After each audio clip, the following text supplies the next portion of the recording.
viste que yo siempre empiezo con alguna imagen. Así A que ver, ahí está. Esta es la imagen del terremoto de 1944 sí, y que fue devastadora, sí. que no había posibilidades, escasas posibilidades de salvarse porque las construcciones no eran antisísmicas, no estaba previsto. Mi familia se salvó en la casa paterna y tuvieron que salir a auxiliar gente que quedaba atrapada también. ¿Cómo Eh, influyó esto en la historia familiar? Influyó mucho porque, sinceramente, después, bueno, uno sigue con ese temor del terremoto y como que lo tiene incorporado a eso en su mente. Además, en el 52 hubo otro terremoto. Yo tenía 5 años y mi hermano 18 días. Y también, nosotros como teníamos el terreno atrás grande, la gente acudía y se iba con los colchones, con todos hacia atrás, en los dos terremotos. Digamos, hacían como un campamento en el terreno de mi familia, ¿no? Que era grande. Yo cuando vine acá, a todos les llamaba la atención que yo pusiera un zapato antes de cerrar el baño porque estaba acostumbrada a hacer eso, digamos, lo tenía, eso era para que si había un terremoto, lo único que queda es la puerta, ¿no? O sea, Eh, que el zapato era para que la Generalmente, puerta no se cerrara. para que no se cerrara y pudiera refugiarme debajo de la puerta, porque las puertas resistían más. ¿Cómo influyó tu mamá en tu gusto por escribir? Digamos, escribía relatos, pequeños relatos. Y lo curioso es que me contaba cuentos. Y esos cuentos que me contaba, los inventaba en el momento. Se encontré un cuaderno viejo donde ella los escribía, o sea, los escribía después de contármelos. Era muy lectora, le gustaba mucho. Una cosa muy linda, que bueno, ella lo recibió de mi tía prestado y yo, que es el de Yerazade, Las mil y una eh, noches. las mil y una noches, y ese ya era mi encanto, la Pero verdad que además me de eso, ¿no encanta. te regaló una máquina de escribir o yo estoy confundida? Sí, me regaló una máquina de escribir que Ajá. fue muy emocionante para mí, y claro, no me lo esperaba, nunca me Claro. esperé que me Claro. regalara la máquina. Era una Remington. Sí, sí, sí, sí. Y en ella, bueno, Por eso fue en una Navidad, ¿no? Lo escribas cuando termine en tu autobiografía, podrías agregar los cuentos de tu mamá si los tenés. Sería fantástico que los agregaras. sí, tengo dos o tres, Sea uno. porque eran muy graciosos. Él se inventaba unos nombres tan extraños para Me sus encantaría cosas. además que los leas en el taller. Y Mm. otra de las cosas es que en mi historia he perdido muchas cosas. He perdido libros, un poema que hizo mi mamá que en Catamarca, sobre San Martín, que en Catamarca era, digamos, permanentemente usado en las fiestas de los docentes. ¿Cómo es tu historia con la escritura? Yo de chica escribía pequeñas cosas, a veces eran párrafos. Lo que yo me doy cuenta ahora es que yo era muy observadora y escuchaba, Ujú. era silenciosa, observadora y escuchaba. Entonces, había cosas que me interesaban y las escribía. Em, en papelitos, en papelitos.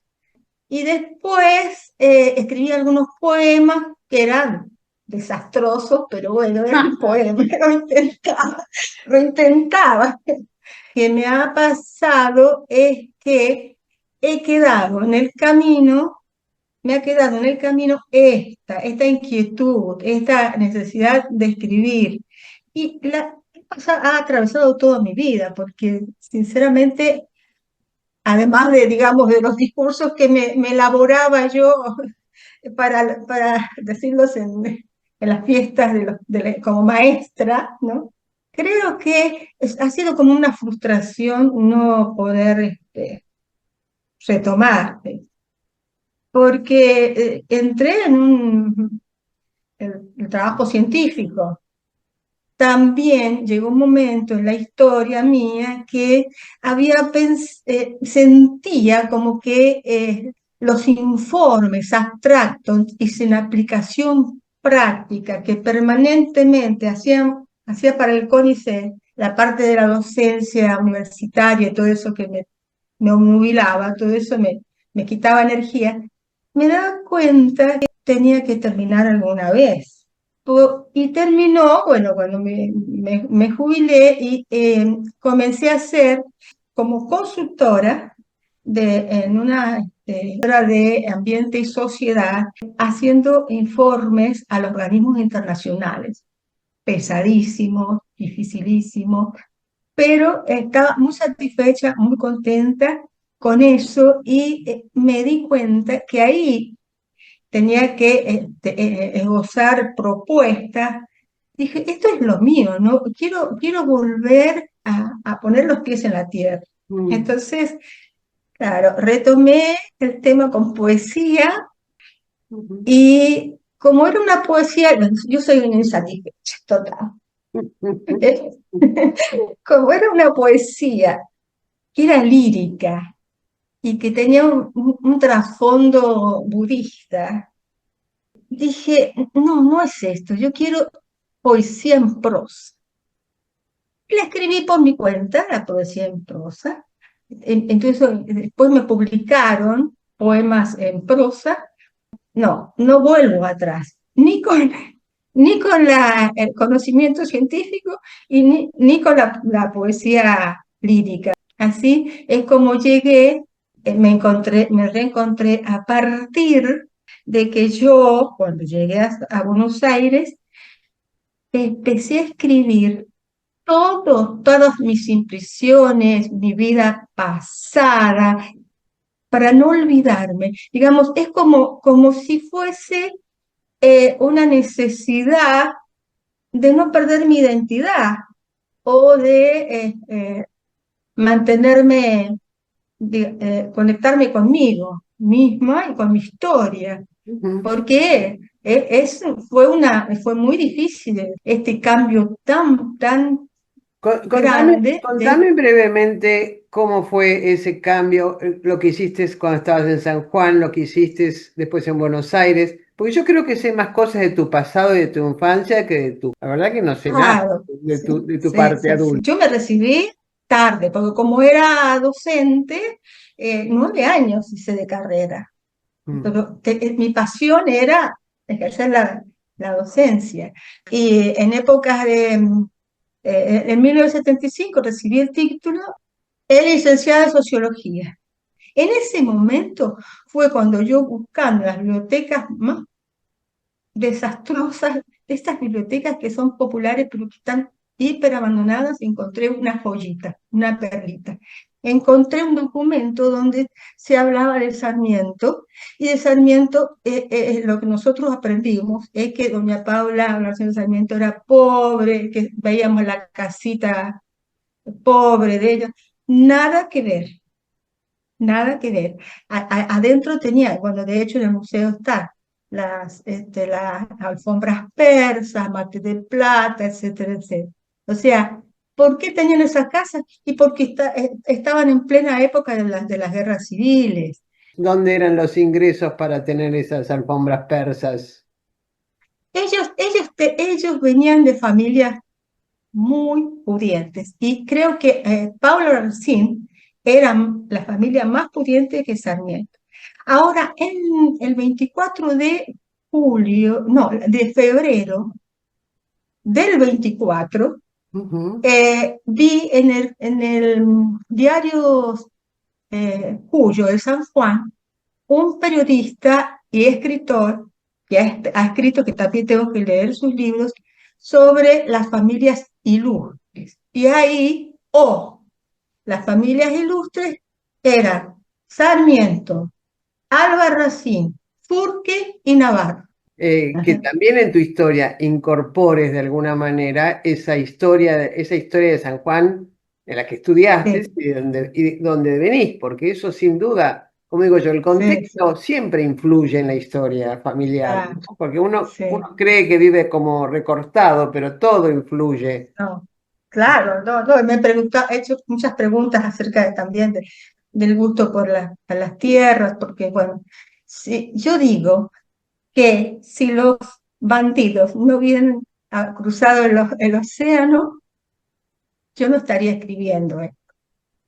O sea, ¿Por qué? la época, nosotros, yo le llamo bandidos por el libro, pero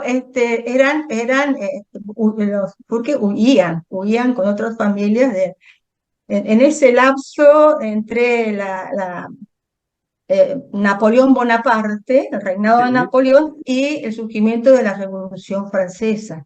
Como ellos pertenecían a la nobleza, bueno, señores feudales, no querían renunciar a eso. Y fue muy, muy grave. La gente Ah, que era contra de la Revolución Francesa, que estaban del lado desde París claro, querían pertenecer, bueno, pero eso sí, los mataron casi a todos. sí, O sea, que sí, deben sí. haber huido, cuando empezó esa matanza, deben haber huido muchos. Juan, Y a eso nos han llamaban huido, bandidos. Eran los bandidos, les decían sí, los bandidos. era Los Furques, ¿cuándo vinieron a la Argentina? porque a 1778, O sea, 75, huyendo de la Revolución Francesa. sí, Ah. exactamente, ¿Leíste el sí, libro ese que vimos hace un par de años, que era una familia de bandidos? ¿Lo leíste? sí, una familia, lo leí, sí, No. sí, sí. Me impresionó mucho el capítulo 19 de las mujeres que salían No, porque yo a también pelear. creo que mi familia es de ahí, no eran nobles ni nada que ver. Los que Ujú. eran monárquicos y religiosos no necesariamente tenían que ser nobles, eran la gente del pueblo también era monárquica y religiosa. Esos que tienen que ver con esas familias patricias de San Juan, ¿o no? Sí, porque el tema es que, bueno, allá ellos se diferenciaban porque ellos tenían un escudo, Mm, siempre llevaban el escudo del rey, mm. que eso es lo que les provocó rechazo y persecución, porque, bueno, el escudo, nosotros, bueno, los Furques se han emparentado con los Maradonas eran condes, Bueno, pero la familia, volvamos ahora a tu historia. ¿Cómo llegaste a Buenos Aires? oh, dramático. Vine justo en el año 76, en la época de la dictadura, Ahí estuviste y cerca del estallido de la bomba que se puso en, ¿no? a media cuadra, eso no me benefició, pero por suerte yo me La bomba del traía comedor fue, ¿no? La bomba que pusieron en el en, comedor. La bomba que en pusieron. el comedor que murieron los suboficiales. Yo vivía en San José y Moreno, generalmente circulaba por San José, que ahí es donde me encontré con un militar con un FAL, ahí me indagó mi vida y tenía en mi bolsillo mi documento con un papelito que mi familia me habían dicho que tenía que hacer, es un certificado de buena conducta en San Juan, expedido por la policía. Entonces me costó mucho sacar el papelito porque temblaba todas las misiones, Ah, muy pocos días poco tiempo. después. Yo venía de mi trabajo y fue muy Te asustaste un montón. afortunado porque estaba sola. ¿Eh? Te asustaste un montón ahí. Fue terrible, fue terrible. Hacía poquito que habías Este, llegado a Buenos Aires. yo llegué, eso fue en el 76, no sé qué, pero dos o tres meses. Estaba instalando recién. Claro, y eso te debe haber marcado mucho, ¿no? Y te recibiste y empezaste a estudiar, empezaste a hacer docencia. Yo llegué acá y comencé a caminar Buenos Aires y a conocer a la provincia, me iba por todos lados, y bueno, llevaba mi currículum, mi título, quedé un equipo precioso en la UCA, en la Universidad Católica Argentina. No me paraban. Después me fui, bueno, dije, no, voy a ir a buscar algo que tenga que ver con lo que yo hacía. Maestra, maestra. Mi título y después maestra. Bueno, pero me fui al Colegio El Salvador y la directora me entrevistó, me hizo 2 entrevistas y me dijo, bueno, tenés acá un interinato de 9 meses y luego vemos. Y ahí me quedé, 5 años estuve, ¿Maestra de qué fuiste? maestro de cuarto grado, tenía 42 niños. Mm, Tenía los chicos que eran de familias así, de Pereira Iraola, de Conte McDonald, bueno, todos estos chicos que en aquel momento iban a ese colegio, que van todavía los chicos vestidos como de traje, iban. sí. Yo traía mi experiencia como docente de ayudar a los chicos a salir adelante, a integrarlo. Entonces traía otra manera, otro saber hacer, digamos. Ujú. Y a ellos les impactó eso O sea, vos y es habías más, trabajado con chicos pobres, no con chicos ricos. claro, claro, y seguía haciendo lo mismo. Los chicos que tenían problemas, que tenían los papás separados, que tenían, hay un chico que lo saqué adelante porque lo querían echar porque era violento, Darío, y ese nene yo no me hablaba, atacaba, y yo le dije a la directora, por favor, envíame a alguien que me cuide el recreo, que yo me voy a quedar en el recreo con él porque él no salía. Y así estuve un mes muda, al lado de él, muda. Y un día le dije, ¿me prestás la goma? ¿No? Se levantó y me trajo la goma. A partir de ese momento, el chico ingresó al colegio y era otra persona. Hablamos y yo le dije directamente, te quieren sacar del colegio, pero a mí me interesa que vos estés. Yo quiero que estés yo quiero tenerte de alumno. Y entonces él, no sé, la carita se le iluminó y lo puse adelante en la fila como la directora y el equipo, sobre todo la vice, y el equipo psicopedagógico le habían hecho la cruz, tenía dislexia. Bueno, y todo eso así, de todo ¿Y qué te dejó esos años de docente? ¿Qué te dejó como enseñanza? aprendí mucho, aprendí una cosa muy importante, que bueno, yo siempre he sido de escuchar mucho y he sido muy observadora Ujú. y muy silenciosa también.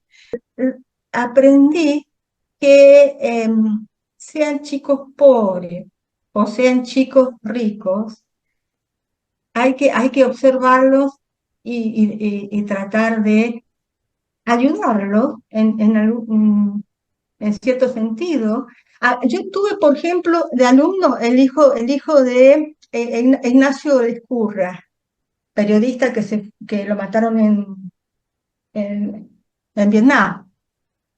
Y ese chico también tenía esos problemas. ¿Y por qué no ayudarlo? Si yo estaba acostumbrada a esto, Mm. como ayudaba a mis niños allá, incluso los cargaba sobre mis hombros para llevarlos los iba a buscar, los Mm. iba a buscar a la casa Mm. para llevarlos sobre mis hombros, porque no quería que me faltara ningún. ¿Qué expectativa tenés con lo que estás escribiendo? Estás escribiendo acerca de tu infancia ahora. Sí, sí, estoy escribiendo sobre la infancia. Infancia, sobre la familia. Es como mi tabla salvadora, digamos, en este momento es algo. Y para mí es muy importante, muy Bueno, la infancia importante. siempre Aparte, es un tiempo de refugio, ¿no? Me parece a mí que es un tiempo de refugio. Lo fue cuando llegué acá y a partir de ese momento lo es, lo sigue siendo. Entonces, no tenés una imagen idealizada de la infancia, vos escribís tu infancia real. Lo sí, escribís. yo escribo mi fase real. Sí, Mm. sí, sí, sí. Normalmente uno como Eh, que idealiza o solo ujú, se acuerda de las cosas más ujú. positivas de la infancia, que siempre, bueno, pero sí, hay de todo en la infancia, ¿no? O sea, compuesta de luces y sombras, ¿no? También como la vida adulta. Sí, yo no puedo dejar de lado esta cosa, momentos, situaciones difíciles, momentos difíciles. No, no puedo escribir si no incorporo eso, porque está como encarnado en mí y entonces lo vuelco afuera. Mm. Lo que quiero hacer es, bueno, mejorar lo que estoy escribiendo. Quiero, por supuesto, escribir un libro Ujú, y quiero incorporar todo esto que yo estoy indagando, porque paralelamente a esto que estoy haciendo, estoy indagando sobre mi familia y encontré una foto de mi abuelo que, que no podía creer lo que estaba viendo, y encontré algo muy importante que también me dio un puntapié ujú, para empezar a escribir texto. Es un jarro de cobre con una manija ancha, mm, ¿no? Que pertenece, que vino, que es se produjo en una época, 1750. Y hay un escrito que yo encontré, ¿no? Que metí, no sé dónde lo he puesto, pero está la descripción de ese objeto. Ese objeto vino de allá, lo trajo mi familia de allá. Entonces dijo, no, ujú, es algo material que tengo ahí, y como eso, algunas otras cosas también, pero posteriores, ¿no? mm. Así que bueno, Bueno, vamos pero a además ver. pasó algo importante en este tiempo, ahora, ¿no? Que pudiste recuperar tierras de tu familia, que eso no es poca cosa también, ¿no? Bueno, esto es una cosa grave porque ellos han tenido muchas tierras. En mi familia han tenido manzanas también, al último, casas para alquilar cuando mi abuela quedó viuda. Mi papá era el que administraba, por eso es que había...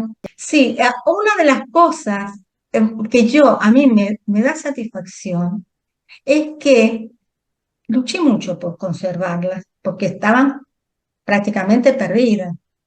Conseguí tener Mm, escritura.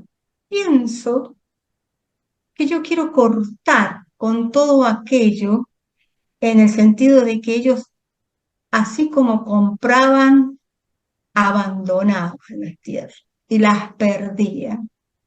Entonces es como hacer un corte acá. Decir, bueno, yo acá recupero y esta va a ser mi historia. ¿Hay algo sobre lo que no escribirías para no herir a alguien, porque te puede dar vergüenza?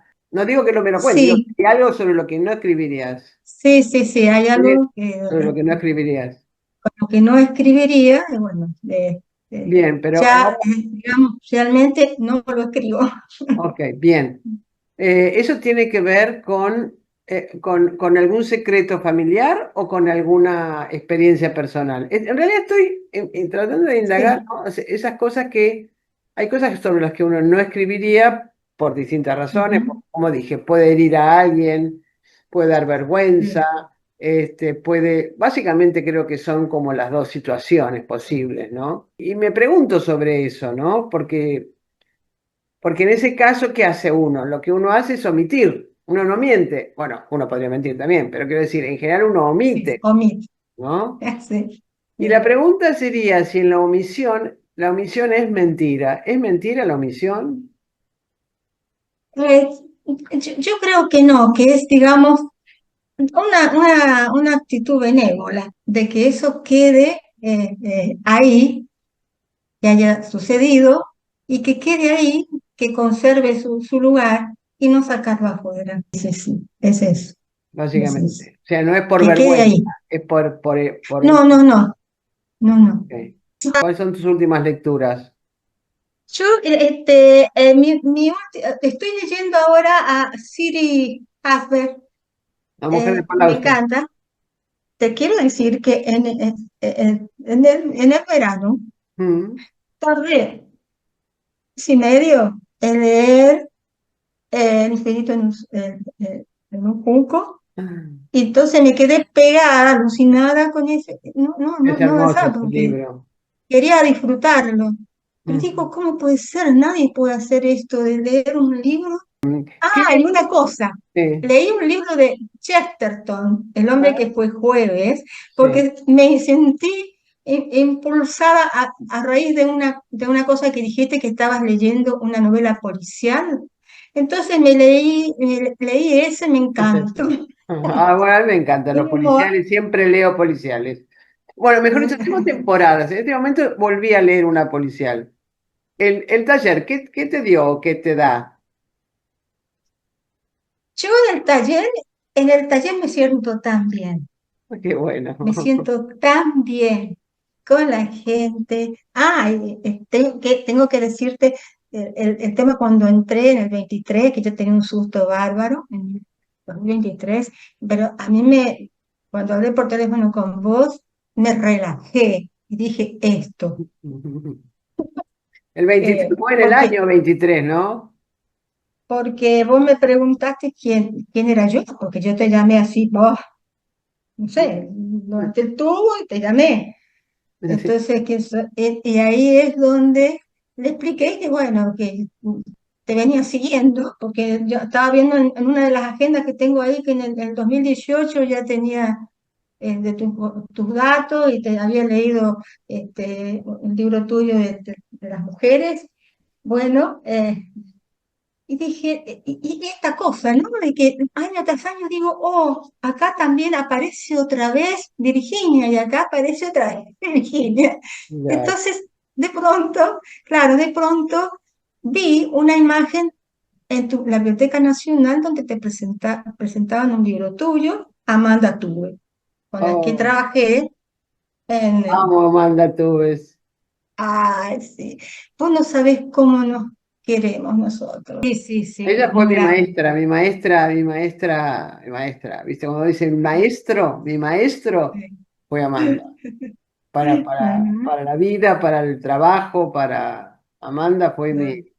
Admiro profundamente a esa mujer. Claro, Porque es la fantástico. única persona que he conocido en toda mi vida que es coherente con lo que piensa, lo que hace y cómo vive. Cómo vive, sí. Mm. Es transparente, ella, es transparente. Realmente, porque, bueno, las otras, Bueno, es muy volviendo a lo cálida. que decías que tardaste años en tomar la decisión. Mira, justo ayer, con una Sí. señora que entró hace poquito, que no está en el otro grupo, me dice, Ajá. hace 10 años que hablamos la primera vez, me dice. A ver. Tardó 10 años en venir, pero es bastante Ah, común eso, bastante común es que muy se común. tarde mucho tiempo en tomar la decisión y cuando a veces llega el momento, bueno, se acuerdan y aparecen. Te vas a reír. Al lado de cada uno de tus datos aparecía dibujo mío, de los que estoy acostumbrada a hacer Ay, en la mostrame agenda con mi alguno, mano por favor, izquierda. mandame una foto. Bueno, Silvia, ¿qué nos vas a leer? Se llama Nada más valioso. Heme aquí de pie junto a la ventana, el vidrio empañado, afuera agua que chorrea por las paredes, rebota sobre el asfalto, repta y se sumerge en pozos inciertos. Torbellino de imágenes de un mundo lejano, allá en mi infancia. Un nombre sube hasta la garganta. Alejo, feliz cuando su pocito, que no conocía el vacío, se llenaba para compras cotidianas y gastos de la finca. Oh, el pocito aquel que como cauce sediento me hundía en el desconcierto. ¿Era de verdad? ¿Un boquete abierto lo vaciaba por ahí, a pesar de la bravura telúrica, la sequía, el sonda? ¿Dónde estaba? Un día, sin escuela, entregada a la curiosidad, buscando el pocito en cada rincón de la casa, difícil evitar que un plato cayera del estante. La curiosidad mata al gato, dicen, cosa que sucede con las infancias. Guardemos este dinero en el pocito. Papá, comprame. Papá, comprame, comprame, papá, comprame. Cuando sea grande, tendré mi pocito. Muñecas, hamaca, el sulky, la bicicleta, patines, marimba, castañuelas, pandereta, juego de té. Cuando sea grande, tendré mi pocito. Alejo, no malcríes a la nena. Hoy se vacía, se llena y forma parte de mi vida y de mi memoria. Alejo, mi padre, productor agrícola y músico, era feliz cuando su pocito se llenaba para las compras diarias y para los pequeños gastos de la finca. La razón de ser de inmuebles y terrenos por doquier era el temor a los terremotos. Siempre vides, olivos, mosto concentrado, ¡puaj!, que producía, procesaba y vendía y a veces intercambiaba. Una fiesta de los sentidos, el pan casero en horno de barro, semitas con chicharrón, puchero, nada más inclemente que los vientos cordilleranos que calaba los huesos en invierno. El histórico carneo de julio, el olor y sabor ahumado, y el vino patero, el jamón crudo que conservaba para la ocasión. Un placer escuchar la música que interpretaba con su acordeón. Tenía una sonrisa grande y una mirada azul. Pocas veces perdía la serenidad. Poseía un gran sentido del humor. Conservaba antiguos hábitos solitarios. Le gustaba sentarse a la sombra del parral o del alero con un libro y, a veces, su guitarra. Su escritorio estaba siempre plagado de papeles y partituras. Eso sí, no abandonaba sus paseos con el cigarro en la mano y su Fiat 500, como yo no abandono ahora su recuerdo. Bueno, muchas gracias. Y quiero Te saber, quiero, ¿eh? Yo te también. quiero. Para mí es un gusto y un honor tener...